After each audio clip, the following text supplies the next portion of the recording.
Karen sank my Navy boat with HOA power. I used it to uncover $3 million in HOA corruption.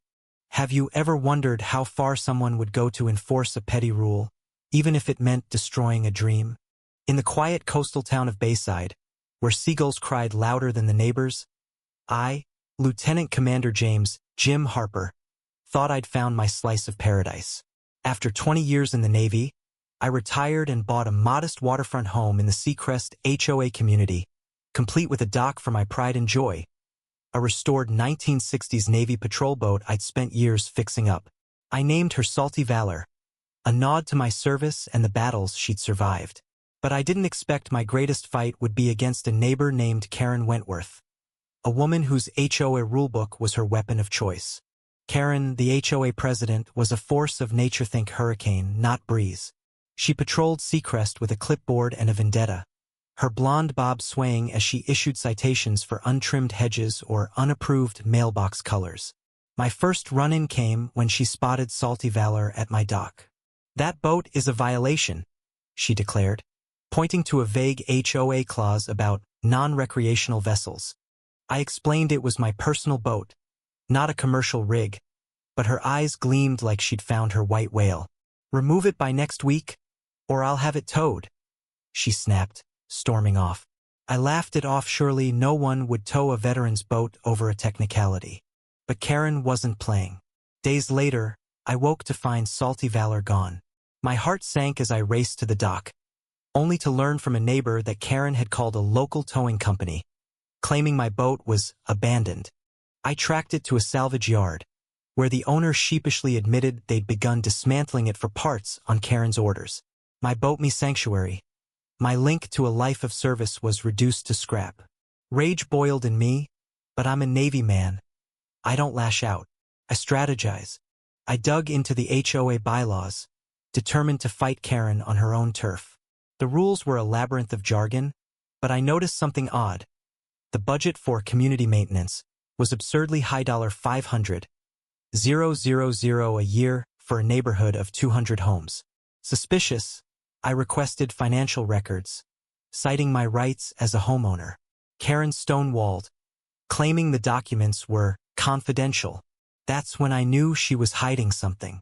I wasn't just fighting for my boat anymore. I was fighting for the truth. Enter Maria, the HOA's quiet treasurer, a single mom who'd always seemed nervous around Karen. I approached her at a community picnic, away from Karen's watchful eyes. "Maria," I said, "something's off with the finances. Help me understand." She hesitated, glancing around, then whispered, "Meet me at the library tomorrow. I'll bring what I can." The twist? Maria wasn't just a bystander. She'd been keeping her own records, terrified of Karen's wrath but desperate to expose her. At the library, Maria handed me a USB drive. "Be careful," she warned. "Karen's got friends in high places." The files revealed a bombshell. Karen had been siphoning HOA funds into a shell company called Bayside Beautification, LLC, owned by her brother-in-law. Over 5 years, $3 million had vanished into fake invoices for landscaping and consulting. My boat wasn't just a casualty of Karen's ego, it was a distraction from her scam. I had my ammunition, but confronting her would take more than documents. It would take a battle plan. I rallied the neighbors, most of whom were fed up with Karen's reign of terror. We formed a coalition, calling ourselves the Seacrest Sentinels. At the next HOA meeting, Karen strutted in, ready to lecture us on mailbox uniformity. I stood up, USB in hand, and dropped the hammer. "Karen, care to explain why $3 million in HOA funds went to your brother-in-law's company?" The room gasped.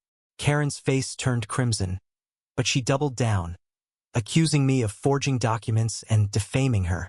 The neighbors, though, weren't buying it. They demanded an audit.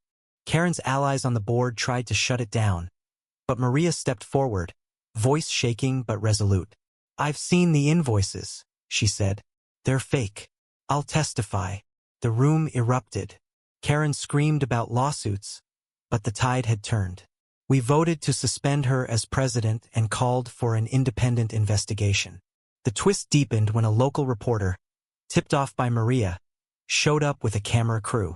Karen's meltdown went viral, her yelling about her rights, while storming out became a meme overnight. The investigation was swift and brutal. Auditors confirmed the $3 million fraud, tracing it to Karen's family. The police got involved, and Karen faced charges of embezzlement and fraud. Her brother-in-law flipped on her, revealing she'd bullied him into the scheme. The HOA was forced to repay residents, and Karen's pristine McMansion went into foreclosure. As for Salty Valor, I couldn't save her, but the settlement from the HOA covered a new Boata sleeker model I named Justice Afloat. I invited Maria and the Sentinels for her maiden voyage, a bittersweet toast to our victory. Standing on the deck, watching the sunset over Bayside, I felt a weight lift. Karen's reign was over, and Seacrest was free. But the fight wasn't just about money or a boat, it was about standing up to bullies who hide behind rules to hurt others. I learned that even in retirement, a sailor's battle never ends. It just changes waters. What do you think? Did Karen deserve her downfall, or was she just a product of unchecked power? Share your thoughts below.